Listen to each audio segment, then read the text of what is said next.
Welcome to This Explainer. Today, we're tackling one of the most mind-bending vanishing acts in all of tech history. We're talking about a company that built an empire so completely dominant and so universally relied upon that its sudden disappearance still leaves business leaders and tech enthusiasts scratching their heads today. This is the fascinating story of the rise, the absolute market dominance, and the peak of BlackBerry. Now, what if I told you that before the iPhone ever existed, BlackBerry was the world's most powerful smartphone brand? It feels kind of impossible to imagine now, doesn't it? But seriously, before the modern smartphone era took over our daily lives, BlackBerry was, without question, king of the hill.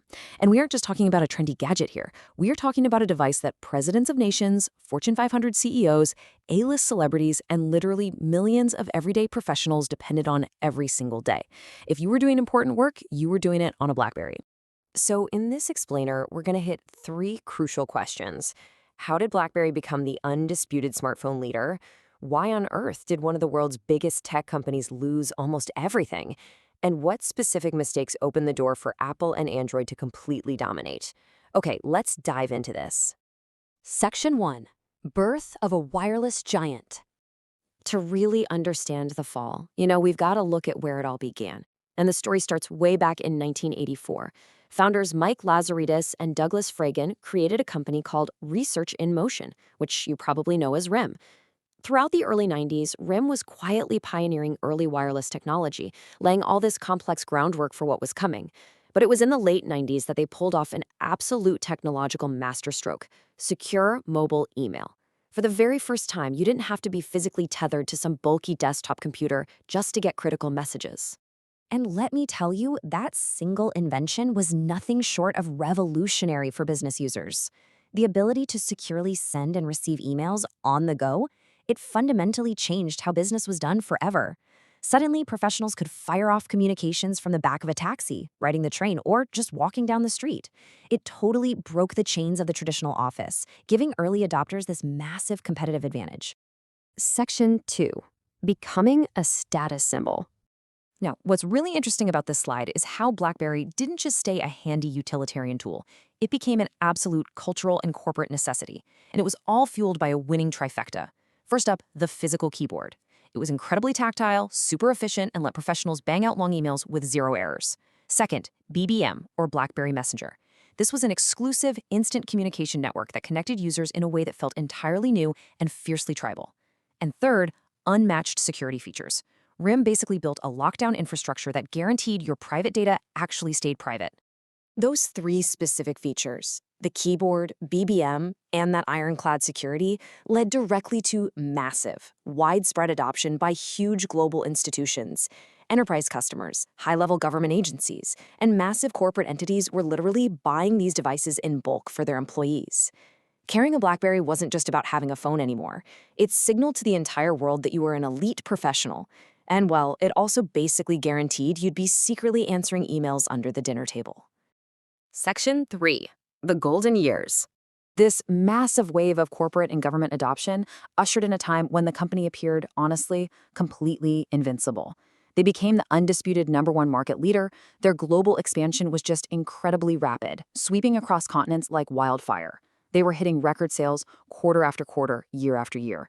They enjoyed this rock-solid brand reputation that most companies could only dream of. And their financial success was just staggering. They were printing money and entirely defining the modern mobile era. And during this peak period, competitors simply could not match BlackBerry's success. Anyone else trying to build a business phone was just playing a desperate game of catch-up to the sheer dominance of RIM's secure network and those beloved physical keyboards. BlackBerry had effectively built a massive moat around its business that seemed totally impossible to cross. Section 4. The touchscreen revolution begins. But tech is unforgiving, right? The market never just sits still. And this brilliantly illustrates the ultimate dividing line in mobile history. Over on one side, you have BlackBerry, firmly rooted in physical keyboards, laser-focused on enterprise customers, and built entirely around secure email. Then, on the exact opposite side, boom, the arrival of Apple's iPhone and Google's Android. They brought massive touchscreen innovation, a sprawling app ecosystem, and a pure consumer focus. BlackBerry was a serious tool for work. Apple and Android were pitching a supercomputer and an entertainment center right in your pocket. With the launch of those new devices, customer expectations completely transformed, almost overnight.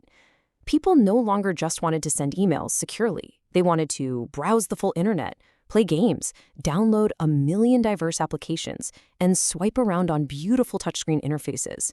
The very definition of what a phone should be fundamentally changed, from a corporate utility to a highly personal digital lifestyle hub.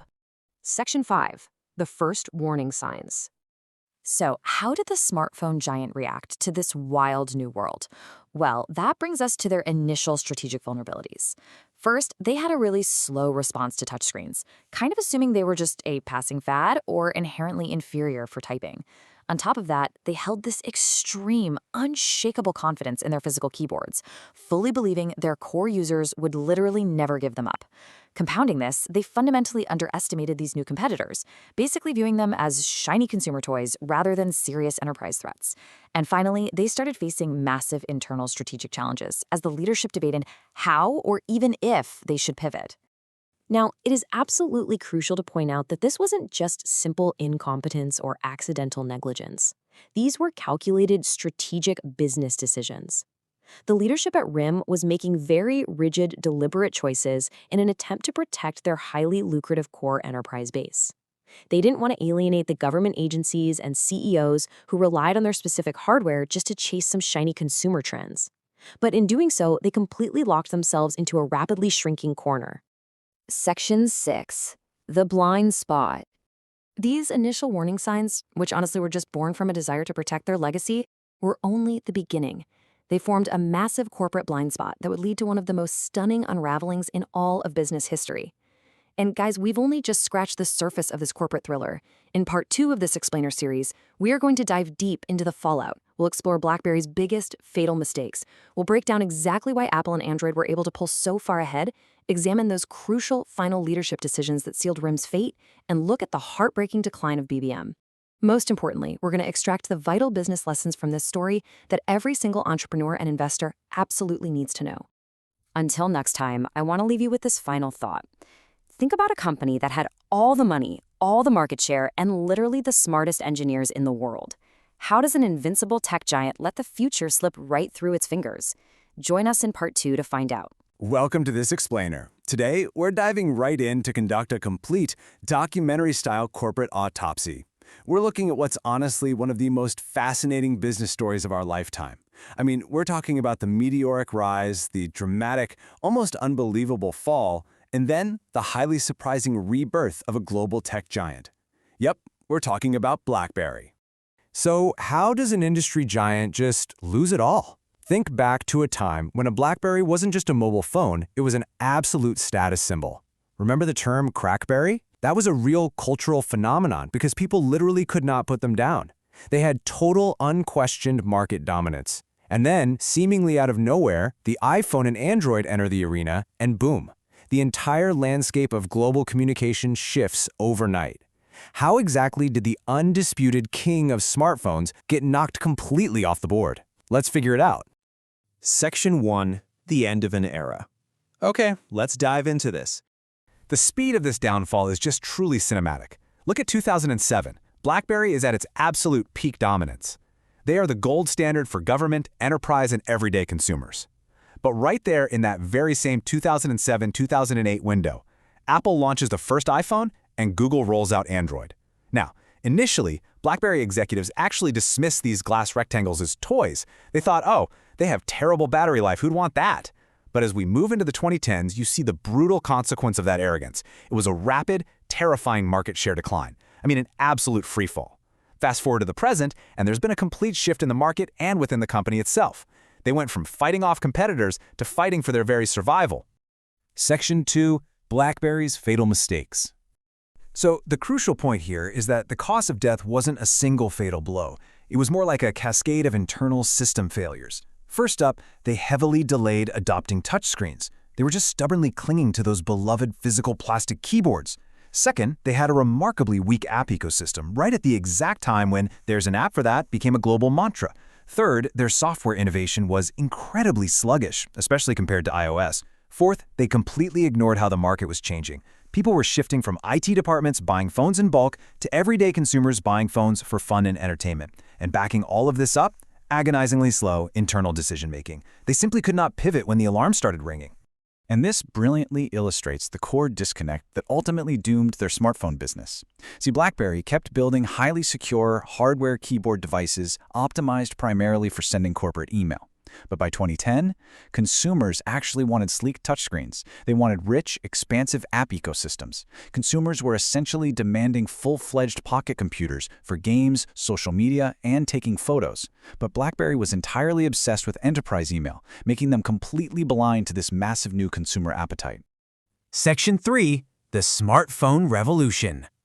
Honestly, the entire story can be distilled into just one sentence.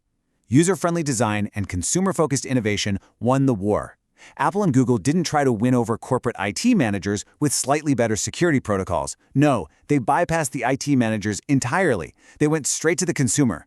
They prioritized an incredible, intuitive, and fun user experience over strict corporate utility. And by winning over the consumer, well, they eventually forced corporations to adopt their devices anyway. Now, what's really interesting about this is where the actual builders went. There was a massive developer focus shift.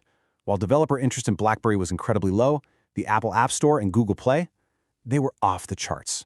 Apple and Google recognized pretty quickly that they couldn't build every feature themselves, right? So they created these massive magnetic platforms. By making it super easy and highly profitable for outside developers to build apps, they effectively crowdsourced their innovation. They stole all the creative momentum right out from under BlackBerry, making the iPhone and Android incredibly sticky ecosystems. You just didn't want to leave them. So when you combine these elements, you get the definitive winning strategy of the mobile era. It was a very clear formula. First, prioritize beautiful user-friendly design. Second, build robust marketplaces like the App Store and Google Play. Third, nurture those developer ecosystems. And finally, push out frequent, exciting software updates so the device constantly feels fresh and new. This combination was literally an unstoppable consumer magnet, and BlackBerry's outdated operating system simply couldn't compete with it. Section 4. The Pivot to Cybersecurity.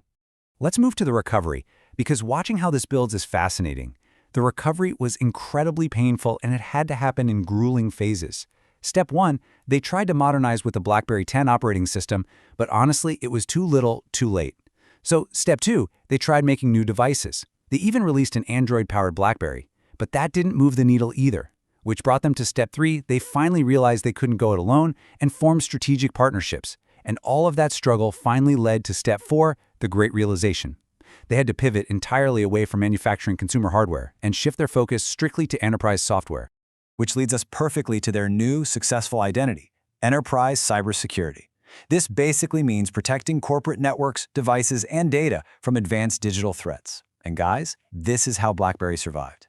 They stopped trying to sell you a phone, and they started selling the invisible software armor that protects the world's biggest corporations, banks, and governments. They looked deeply at what their core DNA always was, which was unmatched security, and they leveraged that to become a formidable B2B software and cybersecurity powerhouse in a rapidly changing market. Section 5. Lessons for every entrepreneur. Consider this your personal business survival guide based on BlackBerry's autopsy. Number 1, never ever ignore changing customer preferences, even if you currently dominate your niche. Second, keep innovating. The moment you stop, you're moving backward. Third, build strong ecosystems, because you cannot provide all the value yourself. Fourth, and perhaps the most absolutely crucial point here, adapt before competitors force you to. If you are just reacting to the market, you are already losing. And finally, focus on a long-term vision rather than desperately trying to protect a dying cash cow. So, the final verdict of our explainer is this. BlackBerry did not disappear from our pockets because they lacked talent. Talent wasn't the issue. Complacency was. They had thousands of brilliant engineers and incredible resources, but their decline was the direct result of changing technology, rapidly shifting consumer expectations, stronger competition, and strategic decisions that just stubbornly failed to keep pace with reality. Simply put, they fell in love with what made them successful in the past rather than what the market demanded for the future. Which leaves us with this final provocative question for you to think about. Look at your own career, your own projects, your own business. Are you adapting or are you becoming complacent? Innovation never sleeps, and neither does your competition. Embrace change, adapt quickly, and never rest on your laurels. Thank you for joining me for this explainer. I really hope you found this deep dive as fascinating as I did. Keep learning, keep evolving, and we will see you next time.